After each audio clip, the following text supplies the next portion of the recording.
Support for WMNF comes from listeners like you and Wonder Gardens of Bonita Springs. Celebrate 90 years with the Weekend of Wonder. Saturday, January 31st. Enjoy Night of Wonder with live entertainment, local cuisine, and animal encounters. Sunday, February 1st, join Family Fun Day with games, hands-on activities, and live music. More at wondergardens.org. Hi, this is Jim with the Crystal Beach String Band. When I'm in town, I listen to WMNF Tampa. The opinions presented on the Healthy Steps show are the evidence-based opinions of Dr. Fred Harvey, the callers, and his guests. These are not the opinions of the staff, the volunteers, or the board of WMNF. The information provided on the show is not intended to diagnose or treat any disease. There is no implied patient-physician relationship in these calls. The nature of the calls is educational and informational only. Gosh dang almighty, my beguiling listeners. It always leaves me awestruck to be back with you in the haven of our studio on a Monday morning. I am ever so grateful to you because you keep your dial tuned to WMNF Tampa, your resistance radio station from Tampa Bay to the Gulf of Mexico, and, as it turns out, the only community-supported radio station that Floyd R. Turbo ever streams. And you, by golly, can stream us as well at WMNF.org. Today, Dr. Harvey begifted us with another Ask Me Anything Monday unit of the Healthy Steps radio show. So you know what has to be done here. You can ask your questions, you can unburden yourself of your medical concerns by simply dialing 813-239-9663. Sage came in today looking forward to taking your calls, so that number once again is 813-239-9663. You can also send an email to dj@wmnf.org. Well, good morning to you, Dr. Harvey, and let me tell you, I always feel like we're walking into the tall grass, pushing aside medical misconceptions whenever you have an Ask Me Anything Monday. Your listeners are the best in the world, and when they ring us up, they do so much more than put Sage to work. They animate this show with a vigor that is the envy of the airwaves. So I'll stop my chin wagging here, Dr. Fred, and let you fire up this show. What is the skinny today, Dr. Fred? Oh, there's skinnies and fats and all kinds of things. Always is, isn't it? Another manic Monday, huh? So true. Got to use that extra cup of coffee. Yeah, seriously. So, it was really nice to hear NPR News once again validate how vaccines are effective. We may not need as many of them as are touted in many vaccination schedules, but truly, I mean, eliminating smallpox was no small event and really had a massive impact on the health of humanity because smallpox created so much devastating disease. And now we're free of that. And it looks like we're going to be working on some new diseases or some old diseases coming back because of the vaccine hesitancy created over these past couple of years. But, I told you I would talk about something this week, and I am going to do so. It's really, there's so many other things to talk about. I mean, the health of our nation is really at issue, but when you put a felon in the White House who is a demonstrated, adjudicated rapist, someone who thinks that way doesn't think very clearly, obviously. And so we see the great healthcare plan. It's bigly. I got to tell you, this is the bigliest healthcare plan ever created by an American felonious president. And this one is so good. It's so good that I'm going to ask the question. I know this dates me, but where's the beef? Oh, that's in Robert F. Kennedy's little table, right?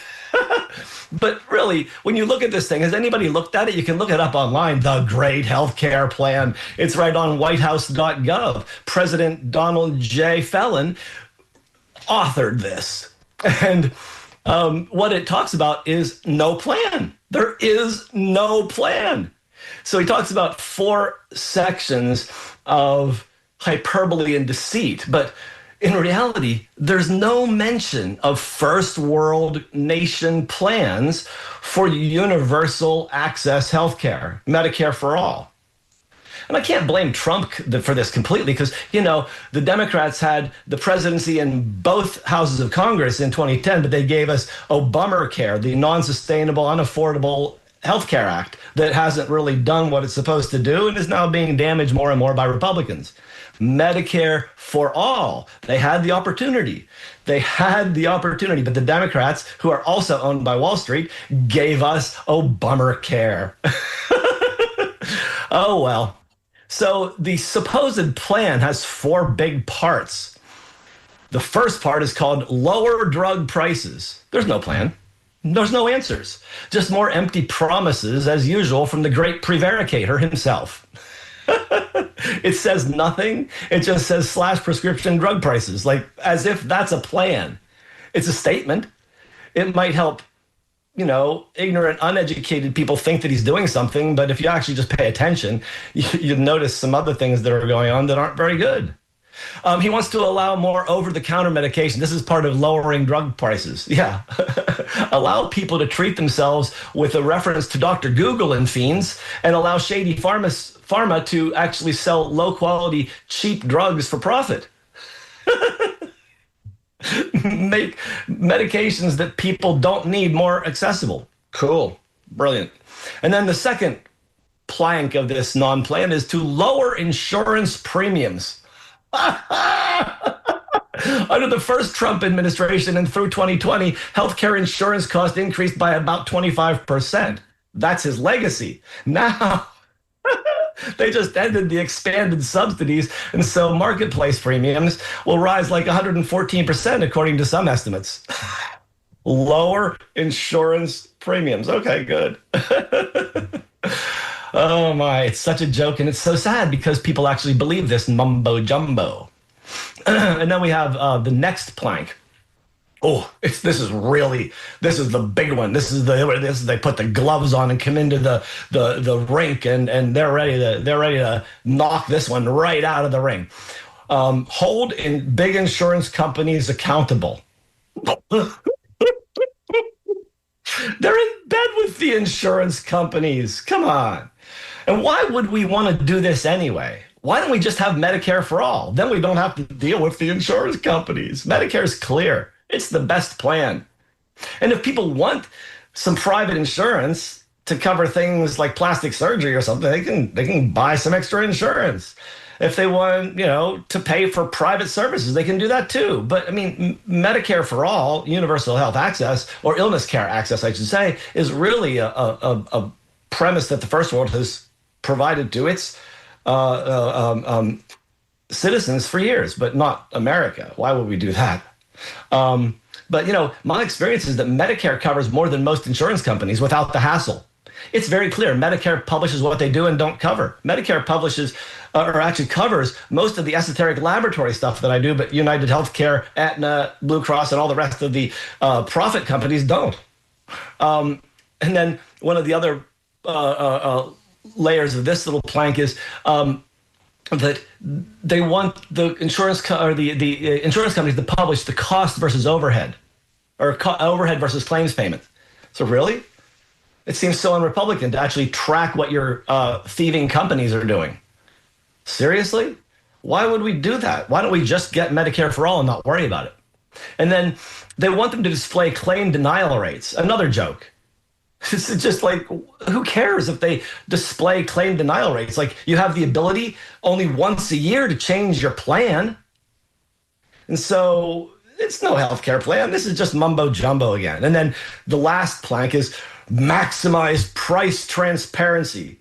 Force doctors to post their prices on the wall in Medicare and Medicaid. Well, right now, there's actually a rule that tells doctors we have to let people know what costs and hidden costs are. It's a fair cost analysis. You have to present this to people. And so if that's not happening, then your doctor's not actually following the current law. So if they're going to add a new law that says we have to do what the other law says we already do, and they don't enforce it anyway, what difference is it going to make? It's moronic to think that the president who has never had a health care plan, will never have a health care plan. It's not going to happen. So why would we think this is a plan? And why would we think Republicans would ever do anything to help people with their illness care? It's crazy. I mean, seriously. And again, it would have been nice if Democrats helped us with Medicare for all, but no, they sold us out to Wall Street and insurance companies too. So we have a problem here, folks. We have a problem that our government's pretty much a capitalistic fascism controlled by banks, insurance companies, and other big money players. And until we figure that out, we're not going to actually get universal illness care access. But we may see this actually happen sooner than later because we may actually see the system collapse with the pressure that our glorious leader is putting on all financial systems globally. Let's just watch. In the meantime, we can talk about all this crazy stuff because this is the Healthy Step Show. I'm Dr. Fred Harvey, and you can call me. Absolutely. That is a generous offer there, Doctor. I want to remind folks that you can join the queue. I've got Jerry and Jack already there. But we want you to call on into the Healthy Steps radio show with Dr. Fred Harvey here on WMNF Tampa and unburden yourself of those medical questions and concerns you've got. Just give us a call by dialing 813-239-9663. As I've said, Sage is in the control room just waiting for your treasured call. So that number is 813-239-9663. And we have gotten a bunch of emails so far, so you can even sneak on in that way by going to dj@wmnf.org. Let's go to Jerry in St. Pete. Good morning, Jerry. Hey, good morning, folks. Great job, Hi there. Doc. Really great job. So Thank you. I'm going to try to condense this question, and then I want your response, which I'd like to take offline. So Sure. I'll listen to you on the radio, which that's what I do. I listen to WMNF, which is one of the best things left in this area, in my personal opinion. So, Doc, try to condense this down and help me out with this. So the first, and this is a bit political, but I think it's medical. So the first administration, which we have now, was focused. The major problem was the COVID. So everything I hear on the news is like referring to the COVID era. The COVID era was devastating. So, A, did he do a good job with it? B, he takes complete responsibility for those vaccines, which are generated. So what I want you to do as best you can is to summarize the success in the development of those vaccines, and then relative to where we are now, it's almost like it doesn't make any sense to me. It's like you said, there is no plan. And you know what? I don't see a plan. So I don't see a plan either. But the point is he takes there's plenty of videos, unless they're pulled by now, which I've already experienced. He takes complete 100. You said it was the greatest achievement of mankind. So I want you to just summarize that as best you can. Can you do that? I absolutely can. All right, go for it. I'm going to take your stuff offline. I can't wait to listen to this. All right. We can Thank start you very much. Thank you very much. You're so welcome, Jerry. Thank you. I think we need to start with psychopathology. Narcissism is a real illness. Narcissistic personality disorder, or whatever damage this man has, is obvious. And vaccine development involves multiple federal agencies, thousands and hundreds of thousands of employees, multiple corporations. It is a vast teamwork. Trump cannot take responsibility for it because Trump didn't do it. Trump just happened to be an elected official that presided over the government at the time. It was not his idea, it was not his work, and he doesn't deserve any credit for it because it was going to happen with or without Trump or Biden or any other president, because our public health apparatus was going to respond to a pandemic. Period. End. Trump is an irrelevancy. His narcissism puts him at the center of things where he doesn't need to be and never could be and shouldn't be because he's not there. It's an illusion. That's P.T. Barnum showing you the show so you'll buy the BS, some more of his crypto coin that's completely worthless. That's him. And it extends to most politicians. And I'm going to take a little sidetrack here because I think I talked enough about that stupidity. But I got an email from David, and David was curious about my take on a recent press conference from Casey and Ron DeSantis and Jay Collins about Florida's lab testing of infant formula. They didn't provide any data or evidence. It seemed more like it was promoting Casey's potential run for governor than about public health information. That is completely, transparently true.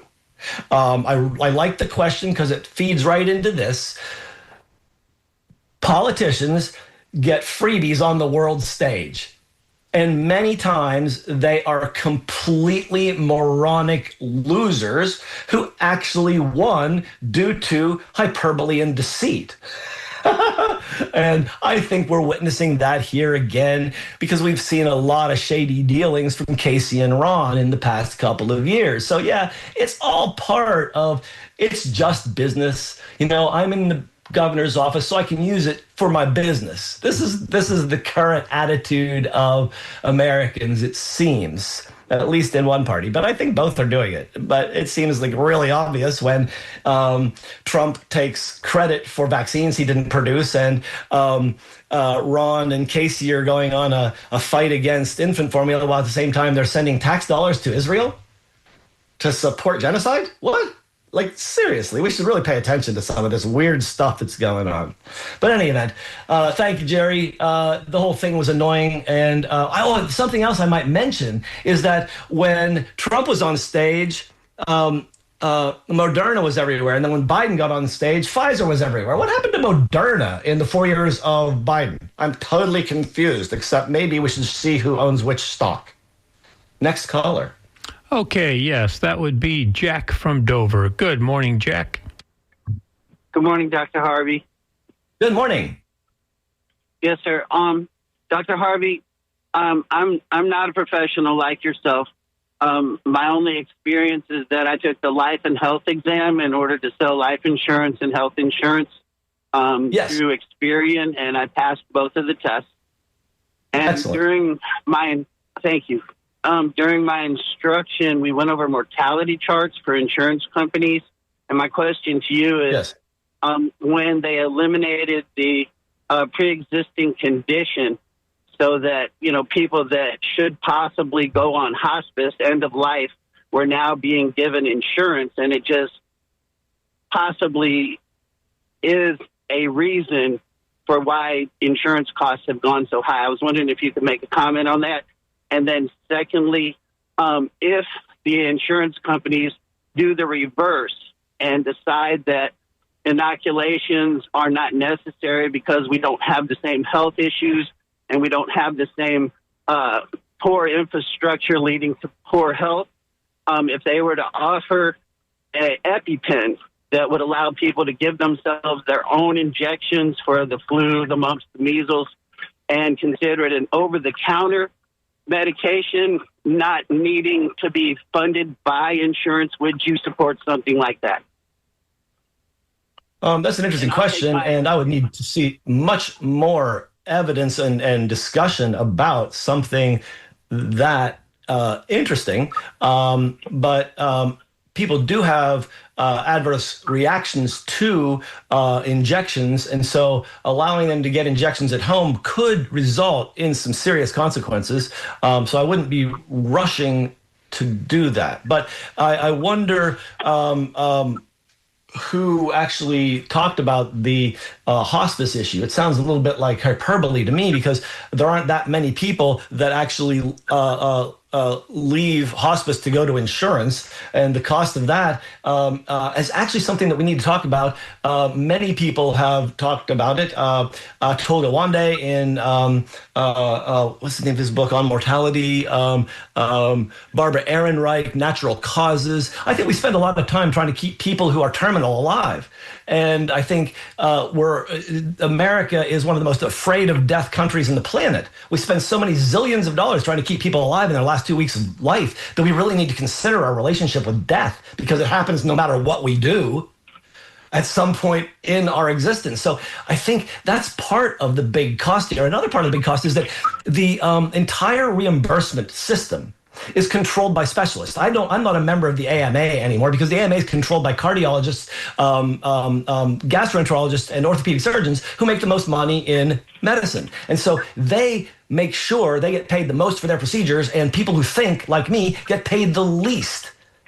So the system is skewed to cost more money. Here, have another procedure, get some chemo, do all these big things that have very low ROI.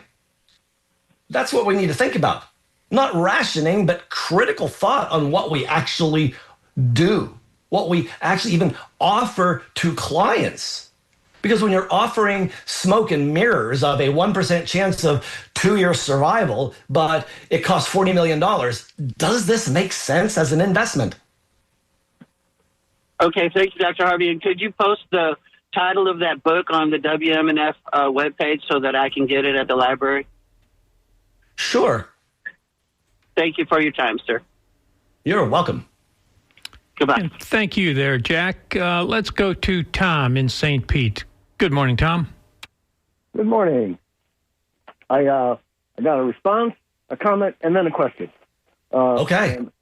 My response to your opening statement is that, I see a lot of these probably bots on online that are saying that Obamacare doesn't work. We need to get rid of it. And, it's so bad we have to get rid of it. And I think that the rational answer to that is that no matter how bad any system is, it has to be causing real harm before you eliminate it without a viable replacement. So, yes. Sure, there's a lot of problems with the ACA, but if you get rid of it and have nothing, and what they're, the viable... So, well, actually, let me interrupt you right there. Yeah, I've already given you the valid alternative, and that is a Medicare for all. We have the viable option, period. Oh, yeah, we do, but they don't. That's the problem. What do you mean they don't? Who's they? The ones in power. Well, they do have it. That option is right at their fingertips. They just choose not to use it. Right. They're not presenting us with that option. Correct. And that's why we need to vote in people who will. And, Bernie should be the leader of our party, whether he's the president or not. Anyway. Bernie should be the leader of his own party because the Democratic Party sold out, the Republican Party sold out, and it seems like we need a third party that's not owned by Wall Street. There's a forward party out there. Get me started. I think that our parliamentary system is the only real hope that we have. You're right. We need a parliamentary system, but we need to rewrite the Constitution. And right now, if we do that, we're going to end up in a dictatorship.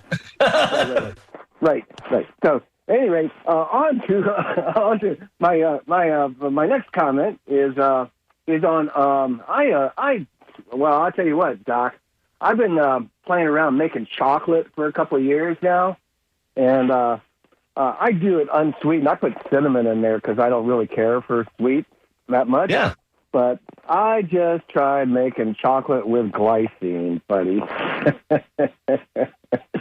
and I'll tell you what. It's delicious.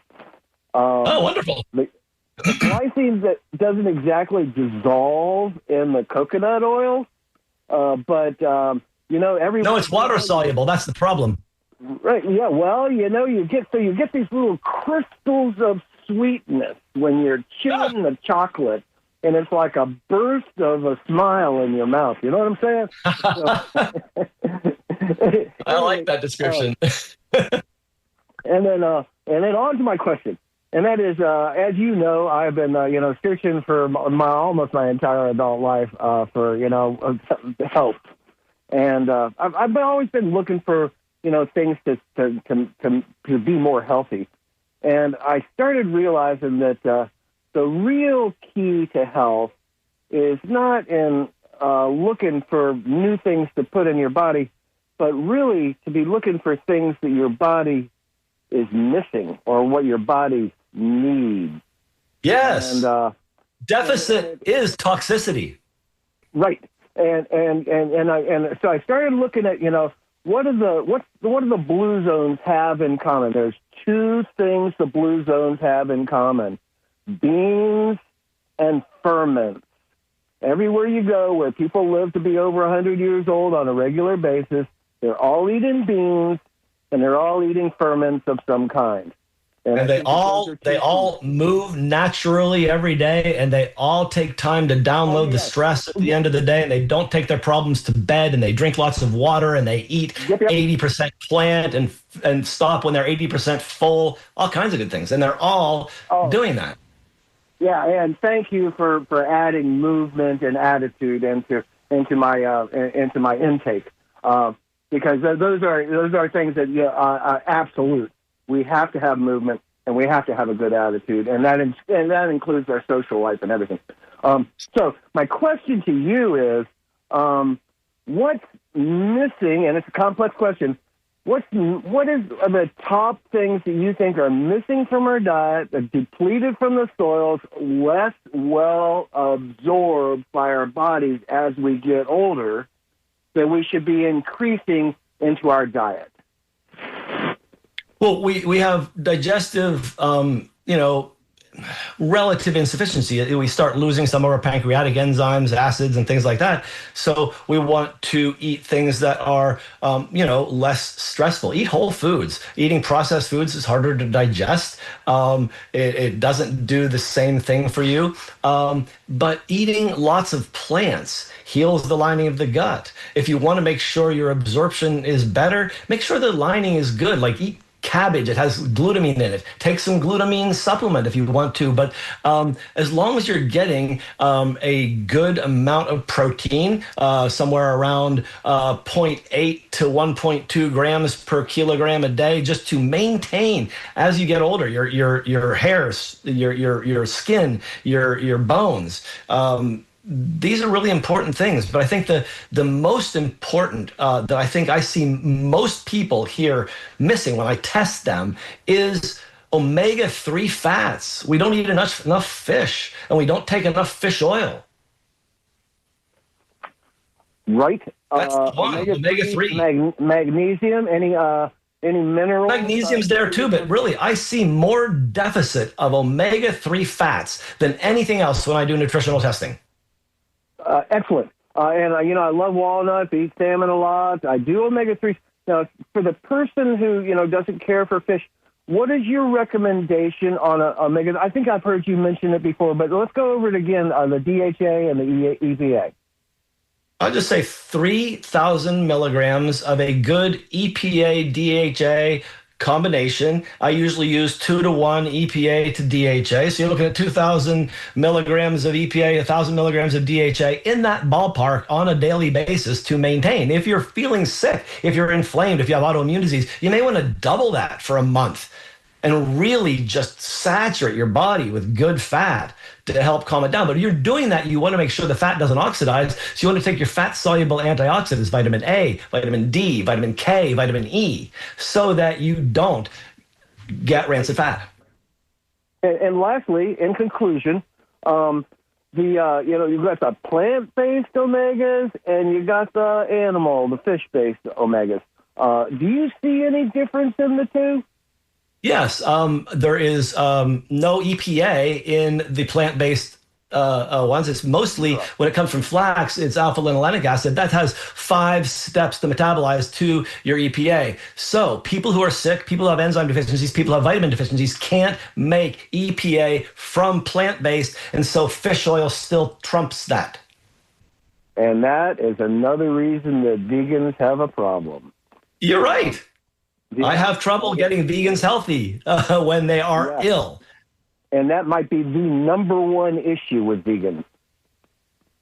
I could see that. Thank you, Doc. Have a great day. You too. Yeah. Thank you there, Tom. And I've got Steve waiting patiently. Appreciate that. And I've got Norm in Tampa and Greg back up in Illinois. Let's go to Steve. Good morning, Steve. Good morning, Dr. Harvey. Thanks for taking my call. You're welcome, Steve.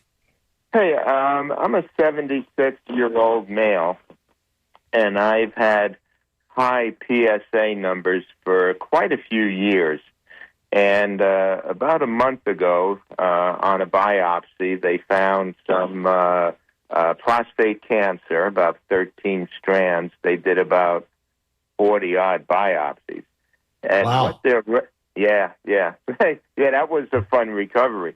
And they're recommending a three-prong type of treatment, a pill, I think Kazakar or something like that, and then a Lupron injection, and then radiation. And I'm just concerned about the Lupron and some of the side effects.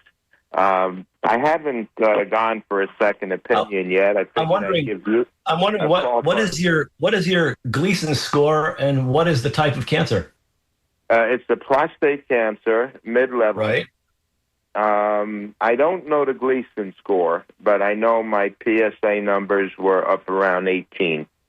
Oh, and has your tumor metastasized? Not that I'm aware of, no. Oh, then you need a second opinion, because radiation is a once and done thing. But there are two other things you can do before radiation that can be repeated, and then you can do radiation afterwards if they fail. But usually they're quite successful. One is called HIFU, high intensity focused ultrasound, and the other one is called cryoablation. They use freezing techniques. There are doctors in the area who do this. I know there's one in Sarasota that does it. So I would actually search for someone who does high-intensity focused ultrasound, HIFU, for prostate, or cryoablation for prostate, and go and get an opinion from them about whether you're a candidate. Did you have an MRI yet? Yes, we have had that type stuff. Do you have a tumor? Did they find a tumor on the MRI? I guess so. Okay, well, if they found a tumor, that can be treated by cryo or HIFU. Yeah, I would go get another opinion before you let somebody put you on radiation. However, the best thing to do while you're waiting for a second opinion is to go on hormone suppression, because that will keep the tumor from growing and doing anything bad while you're figuring out what to do definitively. Well, isn't that what the Lupron and the other stuff's supposed to do? Yeah, that's what I'm saying. You probably, since that's been recommended, that would be a good way to start preventing your tumor from going anywhere else. Since you've already had a biopsy, there's a chance it might metastasize. So maybe you want to start suppressing it with hormone suppression before it really metastasizes. Yeah, so I think that's what I think it's called Coscar. It's a pill I take for 45 days. Montelukast, I think. It's generic. But anyway, Casodex and Lupron are the hormone blockers. All right, so that's a good thing to do? It makes sense as the first step so you don't go down the metastasis pathway. They're telling you to do some right things here, but I would get another opinion about the radiation. All right, and I know you mentioned Sarasota, which is fine. What would I look for to find that person? HIFU, HIFU, high intensity focused ultrasound, or cryo, CRYO, ablation, ABLATION. And that'll bring me to someone that Sarasota or nearer that can do that type work? So what you do is most Google searches do local searches. So wherever you are, if you put in prostate cancer, HIFU, cryoablation, you're going to find a doctor who does that somewhere near you and someone who's not near you. You'll find someone in Kalamazoo because they will show everybody that advertises that procedure as well. Awesome. Excellent. All right, we'll go there and see what happens. Best wishes, Steve. Thank you, sir. Yeah, thank you very much there, Steve. Let's go to Norm in Tampa. Good morning, Norm. Hey, how you doing? I good, Norm. How are you? Question, but then I'm doing fine. I have a question for you, and I had something else, but the question is what about the use of for the prostate for the ivermectin and for benzazole? People have. What do you think of the use of? What do you think of that for the use of and the prostate cancer, or the I think that there's some interesting information out there that talks about ivermectin and fenbendazole as adjunctive therapies to cancer therapy.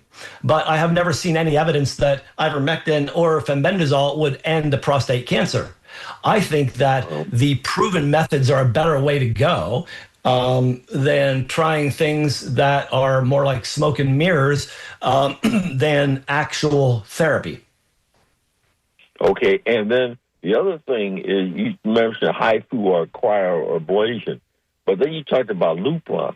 But one of the side effects of Lupron is that it how can I put it? It destroys your nuclear weapon, if you know what I'm talking about. You know, it makes you impotent. Yeah. Yeah, well, I think that the adverse consequence of prostate cancer is metastatic bone disease, pain, and death. So I don't know. Right. It's a choice everybody gets to make, isn't it? Right. And the other one was Casodex, right? Is that right? Yeah. Those are 2 hormone blockers, yes. Okay. All right. And for someone with advanced prostate cancer, it makes sense to block them before you do the definitive therapy. That way the metastases are less likely to occur. And that the radiation is not an area that you would recommend that destroys. What I've heard is that radiation, once you get it, then it can lead to other things like what they call rectal cancers or colorectal cancers. Any intervention that we do has the potential for future adverse consequence. We have to understand that. Anything we do. But the thing with radiation is it doesn't necessarily need to be first-line therapy. There are many other options. And rather than choosing a radical prostatectomy or blasting your body with external beam radiation or putting seeds in your prostate, it may be a good idea to look at all the options because you can stage this. You can do HIFU more than once. You can do cryo more than once if they fail. But you can also follow them with radiation. And so it allows you for a more expanded treatment plan. Right. Okay, that sounds interesting. Another thing, I agree with most of what you're saying, but I have one disagreement with you that I still am perplexed about. Is what's that? Your rejection of using of the use of narcotic analgesics for pain. I mean, I don't reject that. So you've misheard me. I don't reject the use of narcotic analgesics for pain, period. Okay. All right. Well, I got into the discussion. I believe I don't know if it was you, but it was talking about. I told you a couple weeks ago that they're overutilized, Norm. I said that we don't treat pain appropriately. We default to opiates instead of doing other smart things. Like how many people do you know with chronic pain or any kind of pain are in kind of a meditation program? Is that first-line therapy? It should be. All right. Let me ask you one more question. And that is, have you ever heard of the Tenet protocols? In which the Tenet, and he I have not. And DMK, but it's a Tenet protocol. Dr. Forrest Tenet out of California he deals with adhesive arachnoiditis and those sort of things. And there's a whole set of protocols called the Tenet protocols that they do. They deal with flare, and he talks about DHEA,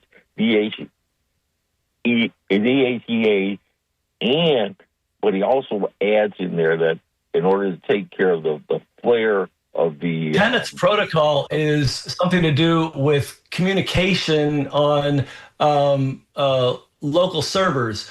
It's it's Tenet. Staking delivered. Anyway, we'll have to talk about that at a future time. Have a great day, Norm. Yeah, you bet. All right, thank you very much. Bye-bye. Thank you there, Norm. We do have a nice complement of folks here in the last 15 minutes of the show. I've got Greg in the frigid Illinois, Lancaster, and David. Let's go to Greg. Good morning to you, Greg. Hope you're bundled up. No kidding. It's hovering around 0 these days. Nice. Good to see you, gentlemen. 2 questions. My first question is raw dairy that we're looking into. We found a very, looks like pretty well elaborate website, very carefully chosen how they deal with their animals in Michigan, that has kefir, raw cheeses, milk, even has eggs. They talk about veterinary use. I think that's a caveat for not advertising human consumption. It's non-pasteurized. Is there any concerns that we need to be aware of in consuming that or in purchasing it? Well, the reason the government started enforcing pasteurization is that there were a bunch of unethical large farms that got infected cows and then transmitted the infections to people through the milk. Listeria is one. It can cause severe infection and even death. Tuberculosis is another. And so these things exist in nature, and we've dealt with them for millennia. And when you take care of a herd of cows and they're healthy, they tend not to get these illnesses. It's when you neglect them, as we do in American concentrated animal farming organizations, where they have a couple thousand head and they extract profit from their udders on a regular basis. It is not a good place to be. Those are disease centers. It's those CAFOs that actually caused a bloody diarrhea illness for people eating organic spinach, because the cow poop dried out on this big old farm and it blew over onto the clean organic spinach and it killed people. So we need to end concentrated animal farming organizations, and then we won't need to worry about pasteurization. If we get rid of these people who pollute our world for profit, we will be better off. It's that simple. Mm-hmm. But it sounds like if what I need to determine is how well they're taking care of their livestock, or they say it comes from family farms as their sourcing. So yes, what you need to do is actually maybe go visit one of the farms. They're right out in here. There's a couple out in Arcadia. There's somebody up in Pinellas County. There's a lot of farms you can go visit. Good suggestion. Okay, that'll give us a key. That way you know the cow you got your dairy from. Yeah. My second question is, we're planning a trip to rural Mexico, and we won't be in any tourist areas. It's not our goal. We're going to be doing some things with monarchs and whale watching in some very rural camping areas. Yeah, that's our goal. We've got it set up, but our concern is, like probably everyone else, is we're not accustomed to their specific brand of amoebic, creatures in the water. And of course, we may not have the luxury of we're not going to have the luxury of being in a big hotel where they have water filtration systems and everything is filtered. I'm just concerned, a former colleague of mine in medicine mentioned that when he has done these kind of wild adventures, he just takes an antibiotic or an antiparasitic. One was Cipro, I forget, there's another one, and then we destroy all this beautiful fauna we've set up in our intestines, but we prevent ourselves from many doctors are really confused about their bodies, and I wouldn't recommend dousing yourself with antibiotics unless you get sick and actually need them. But ivermectin is actually a really good antiparasitic, and it may actually be antiviral and has all kinds of other functions. So if you're traveling, you're there for a week or two, and you take some ivermectin, it's probably not a problem, and it may actually prevent some of the things, including maybe a severe COVID.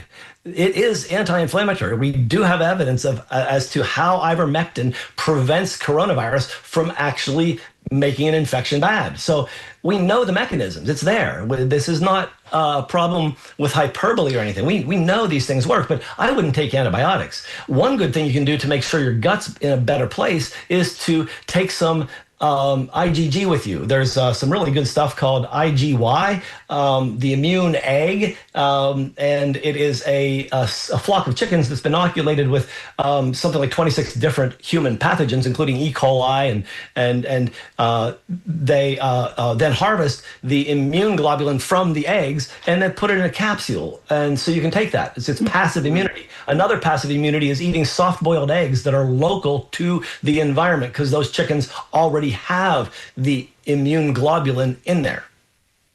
That's a great suggestion. Awesome suggestion. One last question. And take probiotics. Doing that, and that's a great suggestion as well. So we can do a lot of preventative, and then just be careful. Obviously, drink bottled water.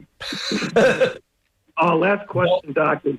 A friend of mine loves her teas, her herbal teas. She goes at great lengths to getting these teas and coffees, and we've got some great water filter systems, but with the minerals, it just doesn't get the flavor. So she's, we go kind of gun shy, but we're using that distilled water for that 1 cup of coffee or tea daily. But then I worry they're all come in plastic jugs, and God only knows how long they've been in there. And if water is the universal solvent, what kind of plastics and microplastics more than likely in that?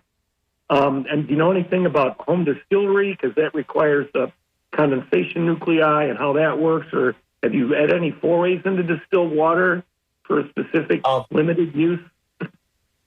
No, I don't want to bother with it. It's too much work. I don't find that nicely filtered, non-chlorinated water makes my tea taste terribly different, and so I wouldn't bother with it. I don't want distilled water. I don't want to spend the money and the energy on distilling it. I don't want it out of a plastic bottle. I think my water filter works just fine. Yep. Okay. She's a connoisseur of taste. So just wanted to throw that in. Hey, thanks for all the great feedback today, and enjoy the Florida weather. Wish I was down there. Yeah, it's going to be freezing tonight. Okay. All right. Hey, thanks, guys. Good to talk to you, Doc. You too. Have a great day. As always there, Greg, thanks for calling, and have a wonderful adventure. Thank you. I've got Lancaster and St. Pete, and followed by Dave in Tampa. Lancaster, good morning to you. Good morning. Thanks for taking my call. All right. I called before a long time ago, but I'm calling now about I had took my prostate biopsy about a month ago, 2 months ago, and now they're telling me that I have a stage 1, low level 3. The Gleason score is 3 times 3 6. Okay. Listen. So at that level, you have a really good chance to make an impact without doing any kind of medical intervention. Did you know that? Well, I heard they saying low. They wanted to monitor for the next year, the next 6 months, for this year. Yes, they call that watchful waiting. But the problem is they don't give you anything to do to prevent a worsening of the cancer during the watchful waiting because they don't pay attention to what's going on around them. But if you pay attention, and you do because you listen to this radio show, you can actually you can actually go and pick up some work from a guy named Dean Ornish, Dr. Dean Ornish. And let me just quickly see. I will. And let's see. He published some data about prostate cancer. Let's see. Where is the book? Well, if you go to ornish.com. ORNISH. Yes. .com. So that's Dean Ornish's website. On there, you'll find the paper published in the Journal of Urology. Intensive lifestyle changes may affect the progression of prostate cancer. What they did was they showed that when you meditate, exercise, and take animal products out of your diet, that you will affect the prostate. And so the results were none of the experimental group, but 6 control patients underwent conventional treatment due to an increase in PSA. So the people that did the Ornish lifestyle program had no progression of their cancer. The people that didn't do the program had progression of their cancer. So I would recommend that you consider looking up Dr. Ornish, go to his website, and get on a daily meditation, exercise, and vegetarian diet plan. Would be a start for dealing with it. Yeah. My diet now consists of I don't eat no pork or no red meat. I'm mostly doing chicken, turkey, and fish. Excellent, excellent. So you won't have far to go with the Ornish diet. And how long should be on that Ornish diet? the rest of your life. Okay. And the daily exercise and the daily meditation, all of them for the rest of your life. Mm-hmm. Because I'm supposed to go to Bay Pine, the VA, tomorrow, and they wanted me to make a decision about which way I go. Should I go with the radiation treatment? Well, it sounds like they've advised you to do.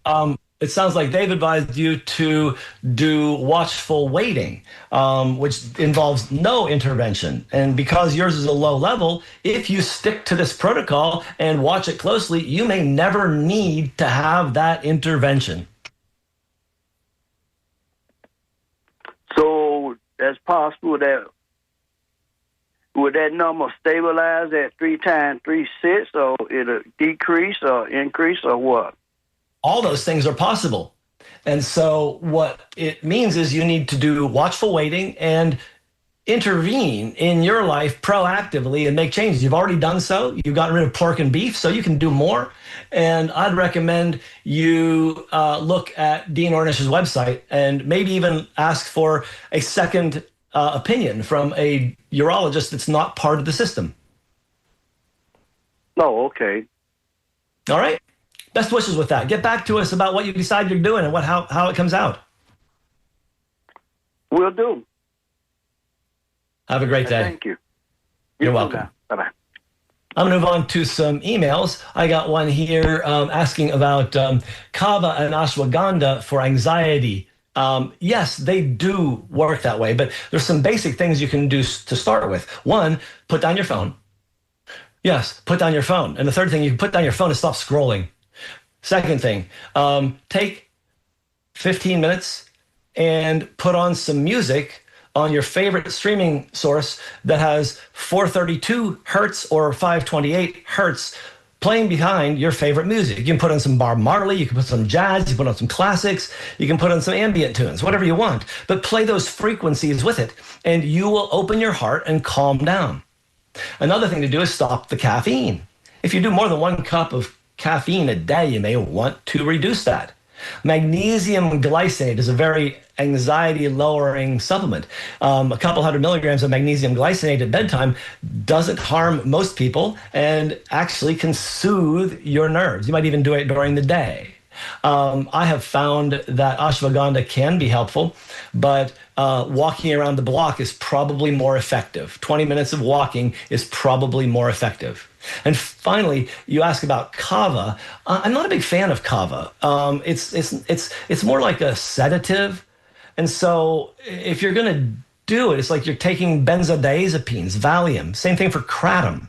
You're substituting one Western medical drug intervention for an Eastern medical herbal intervention. It's the same illness care. I'd rather work on building up your resilience with health care, like I just described. Drink lots of water, get more sleep, take your magnesium, stop doing caffeine, stop scrolling. These are all really natural things to help you find peaceful balance. And then you can sit in your meditation while you're listening to that music and repeat a mantra. I choose peace. I choose peace. And you know what? I choose peace because when I look around me, I see war. And I am a peaceoer, not a warrior. I am a peaceful warrior, so I'm a peaceoer. And I want to promote peace planet-wide. And the only way we do that is by standing up to authoritarians and telling them to stand down and stop murdering Americans. Stop murdering unarmed Americans. Stop murdering unarmed Americans. That is a really good mantra, too. Can we say it together? Take a breath.